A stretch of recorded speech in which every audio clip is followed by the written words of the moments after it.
का नाम है। ये सावन मास आता है तो उनके लिए बड़ा अहम होता है। और मुझे याद है मैं बड़ी छोटी सी थी तब से वो ये शिविर लगाते आ रहे हैं। भगवान के आशीर्वाद से, भोलेनाथ के आशीर्वाद से ये शिविर बड़े पे बड़ा होता गया। ज़्यादा से ज़्यादा सुविधाएं करते रहे, जैसे जैसे तरक्की होती रही मेरे पिताजी की, वैसे वैसे उन्होंने शिविर का रूप को और बड़ा करने का प्रयास किया। हम लोगों का यही हमेशा ध्येय रहता है कि जितना भी हो सके हम समाज की सेवा करें, लोगों के लिए काम करें। और ये तो हमारे सनातन में सबसे बड़ा पर्व होता है। श्रावण मास एक त्योहार की तरह आता है जो पूरा का पूरा सनातन समाज बड़े हर्ष और उल्लास के साथ मनाता है। इसी में कावड़ है, कावड़िया जल लेके कोई गौमुख से निकल रहे हैं, हरिद्वार से निकल रहे हैं, कोई केदारनाथ जा रहे हैं। तो आप ये देखिए कि कितनी बड़ी आस्था का और कितना बड़ा दृढ़ता का और संकल्प है, भगवान के प्रति आस्था है उनकी, कि वो लोग वहाँ से लेकर जल निकलते हैं पैदल। धूप होती है, बारिश होती है, छाले निकलते हैं, लेकिन वो लगातार चलते रहते हैं। बस सभी कांवड़ियों को इस पावन श्रावण मास में तो शुभकामनाएँ देती हूँ और उम्मीद करती हूँ कि सब अपने गंतव्य तक आराम से पहुँचे और ताकि उनके घर में एक खुशी का माहौल हो। पता है इस दिन जल चलता है, हर किसी कांवड़िया के घर में बड़ी खुशी का माहौल हो। जो घटनाएं हो रही हैं उनके बारे में क्या आप मानते हैं? क्या प्रशासनिक व्यवस्था फेल है या किसका ये? मैं एक बात बोलना चाहती हूँ, बहुत सारे मतलब कांवड़ के नाम पर जो असली में आस्था से कांवड़ लेकर जा रहे हैं, भगवान के प्रति जो समर्पण से कांवड़ लेकर जा रहे हैं, उसके नाम पर कुछ लोग प्रोटेस्ट करने आते हैं, कुछ लोग जो है आस्था पर प्रश्न के लिए उठाते हैं। ऐसा नहीं होना चाहिए और प्रशासन को भी एक कड़ी निगरानी रखनी चाहिए ताकि ऐसा कुछ भी ना हो, किसी कांवड़िया को भी चोट ना लगे, किसी को कोई दंगा फसाद ना हो और वो लोग अच्छे से अपने घरों तक पहुँचे। जिला प्रशासन का किस तरह का सहयोग है? जिला प्रशासन व्यवस्था को देखिए मुझे लगता है सारा सहयोग प्रशासन का होगा और लगातार हम लगाते हैं। यहाँ पर हमें पुलिस का पूरा सहयोग मिलता है, जिला प्रशासन को भी मदद लगातार वो लोग आते हैं, यहाँ पर बैठते हैं, चार्ज बैठते हैं, तो हमें बड़ा सहयोग प्रशासन की तरफ से मिलता है।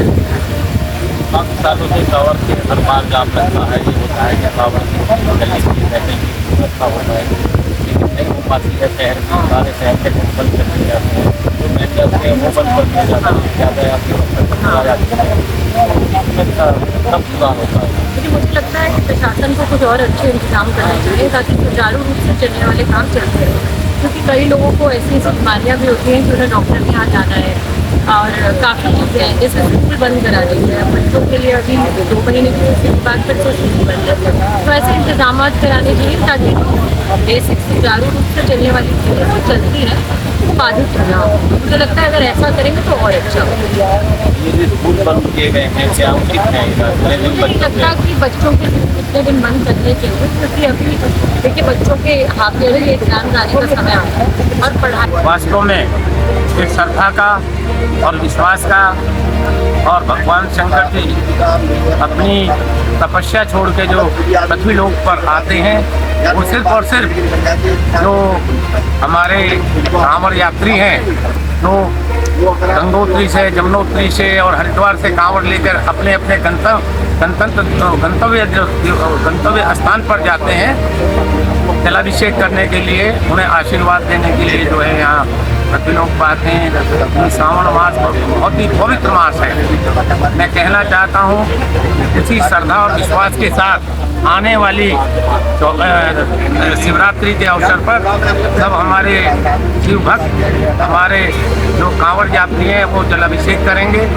उन्हीं की सेवा के लिए हमने ये अपने प्रांगण में 39वां लगातार 39 साल के हम लोग जो है कांवड़ियों की सेवा में जो विशाल भंडारे का आयोजन करते हैं, हम उनकी सुविधा के लिए करते हैं ताकि उनको जो है किसी तरह की कठिनाई ना हो। जैसे कि बुखार आ जाता है गर्म सर्दी की वजह से, बारिश की वजह से और अनेक जैसे रास्ते में चलते चलते छाले पड़ जाते हैं, उनके छालों का पानी निकलवाना, दवाई दिलवाना, पीचिस हो जाना, बुखार हो जाना, उनकी सुविधा के लिए और उन्हें सोने की, खाने पीने की व्यवस्था के लिए हमने ये भंडारे का आयोजन और व्यवस्था का आयोजन किया हुआ है।